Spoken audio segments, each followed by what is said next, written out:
நண்பர்களே, ஆண்டவர் நம்மை உள்ளபடி ஏற்றுக்கொள்கிறார். ஆராய்ந்து அறிந்து நம் வாழ்வின் தடைகளை அகற்றுகின்றார். தம்முடைய கூட்டு உறவிற்குள் நம்மை நிலைநிறுத்தி அவருடைய புது படைப்பாக மாற்றுகின்றார். தொடர்ந்து உயிர்த்தெழுந்த ஆண்டவராய் நம்மிடையே செயல்படும் அவருடைய நற்சான்றுகளாய் நம்மை நடத்தி மகிமைப்படுகின்றார் அல்லவா?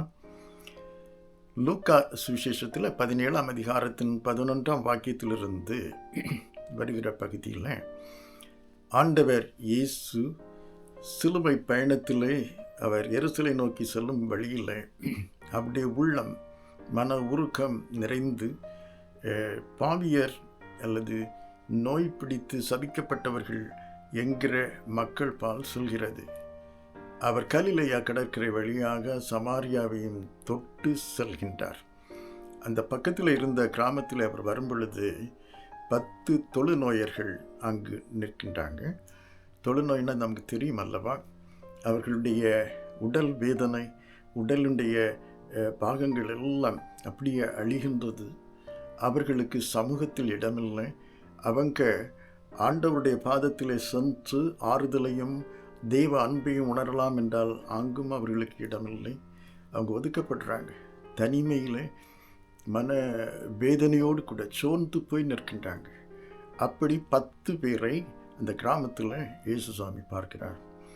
அவர்கள் தூரத்தில் இருந்து கொண்டே, ஐயா எங்களுக்கு இறங்கும் என்று சத்தமிடுவது இவர்களுடைய இருதயத்தை தொடுகிறது. இயேசுசாமி ஏற்கனவே அவர் அறிந்தார். மன உருக்கத்தோடு அவர்களை பார்த்து விட்டார். இப்போது சொல்கிறார், நீங்கள் போய் ஆசாரியருக்கு உங்களை காண்பியுங்கள். எருசலேமிலே இவங்க போக முடியுமா? ஆசாரியர் பக்கத்திலே சொல்கிறது யார்? ஆண்டவர். வாழ்வின் மேல் அதிகாரம் உடையவர், நோயை அகற்றுகின்றவர், பேயை விரட்டுகின்றவர் முற்றிலுமாய் என்று உணர்ந்தவர்களாய் போகிற வழியிலேயே அவர்கள் சுகமாகிறாங்க. அப்போ 9 பேர் அவங்க ஏதோ ஒரு வெண்டிங் மிஷின்லேருந்து ஒரு விற்பனை இயந்திரமாக இயேசுசாமி பார்த்தது மாதிரி தங்களுடைய சொந்த பாதைகளில் வழிகளிலேயே திரும்பி விட்டாங்க. ஆனால் ஒருவர் மட்டும் நின்று யோசிக்கிறார். என்னிலே தொடுகிற அந்த வார்த்தை என் இதயத்தை தொடுகிறது என்று உணர்கிறார். அவர் யார்?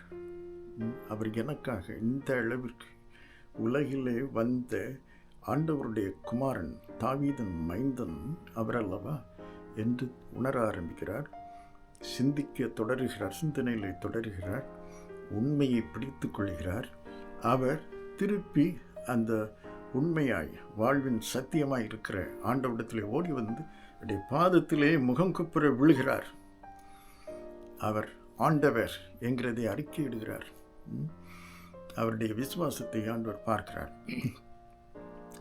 இவருடைய அந்த நம்பிக்கை, பேரில் வைத்திருக்கிற நம்பிக்கை எவ்வளவு பெரிதாக இருக்கிறது. சத்தமிட்டு சொல்கிறார், ஆண்டவருக்கு மகிமை, நன்றி ராஜா, ஆண்டவரே உமக்கு நன்றி என்று சொல்கிறார். அவருடைய அந்த நன்றி வெளிப்படுத்துகின்ற அந்த சத்தம், அந்த உணர்வு ஆண்டவரை மீண்டும் தொடுகிறது.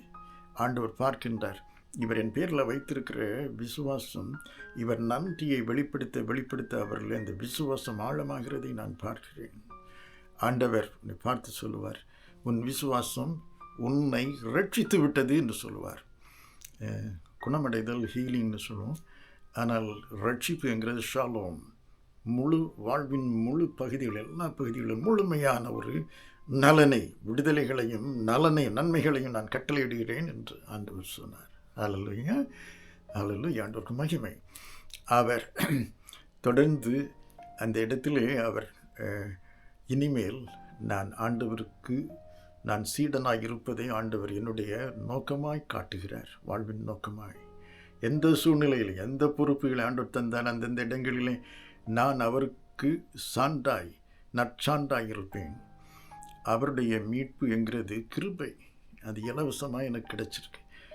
அதை அறிய நான் ஒரு புது படைப்பாய் அவருடைய கூட்டு உறவில் நின்று என்னுடைய குடும்பத்தில், என்னுடைய சமூகத்திலே, என்னுடைய தேசத்திலே என்று அகன்ற விரிவான வட்டங்களில் அவருக்கு சான்று பகர்வேன் என்று அவர் முன் வருகிறார். அன்பானவர்களே, அந்த மீட்பு விடுதலையின் அந்த விதை அன்று ஆதியிலே தொடக்கத்திலேயே போடப்பட்டது. சிலுவை ஏதேனிலேயே முதலாவது ஊன்றப்பட்டது. மீட்பு, அந்த மீட்பு விதை தொடர்ந்து வரலாற்றில் வார்த்தையாய் செயல்பட்டு அநேகரை, ஆபிரகாம் போன்றவர்கள் வாக்குறுதியை பிடித்து கொண்டவர்களை மீட்பில் நடத்தினது. ஆண்டவர் இப்பொழுது பழைய உடன்படிக்கை மாதிரி அல்ல, மோசையின் மூலமாய் கொடுக்கப்பட்ட உடன்படிக்கைகளை மனிதர்களுடைய கீழ்ப்படிதலை வைத்து தான் விடுதலை சொந்தமானது. அப்படி முடியலை. இதனால் இன்றைக்கு இப்போது இயேசு சுவாமியின் மூலமாய் அந்த விதை கன்னி மரியாளுடைய கருவறையில் விதைக்கப்படுகிறது, மாம்சமாகிறது.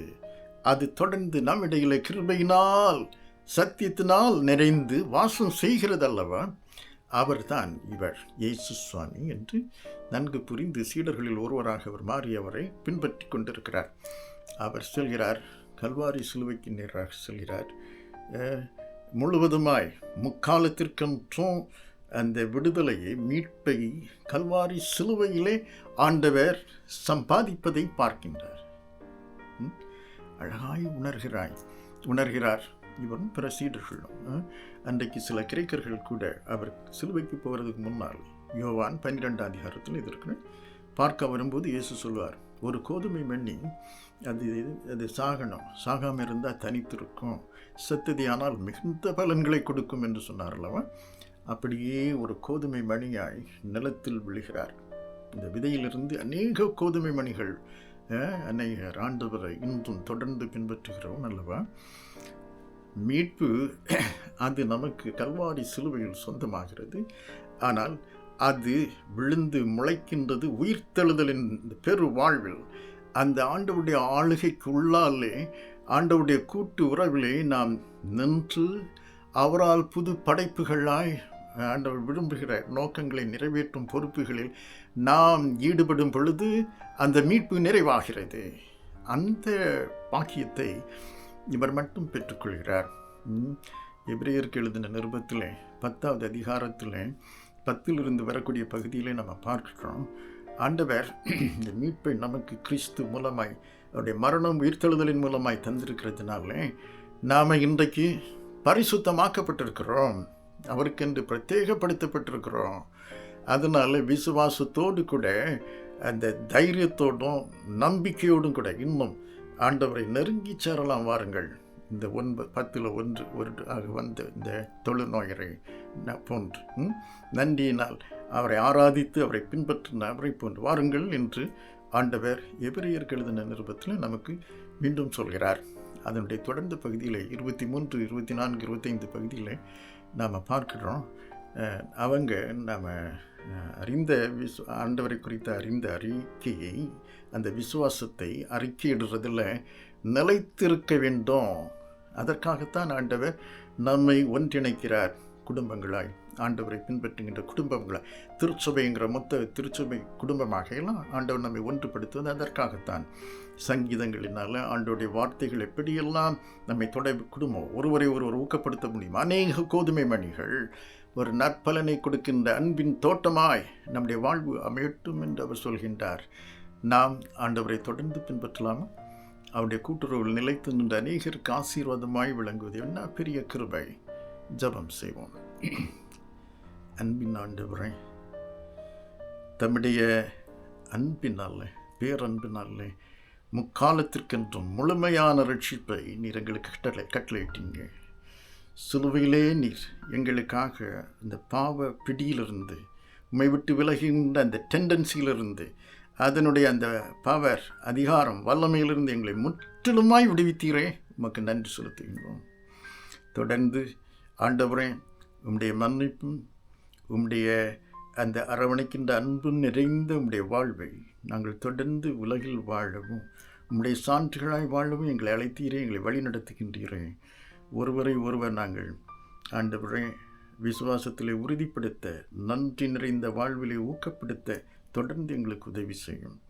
எங்களை வழி நடத்தும், எங்களிலே நீர் மகிமைப்படும். நீர் வாழ்வின் ஊற்று. உண்மையிலே நாங்கள் ருசித்த அந்த வாழ்வு தண்ணீரை தொடர்ந்து ஒவ்வொரு நாளிலும் பருகி வாழ்வை வளப்படுத்தவும், அந்த வளம் நிறைந்த வாழ்வை பிறருக்கு பகிர்ந்து உம்மை மகிமைப்படுத்தவும் துணை தாரும். இயேசு மீட்பர் வழியாக ஜெபிக்கின்றோம். எங்கள் ஜெபம் கேளும் நல்ல பிதாவே. ஆமேன்.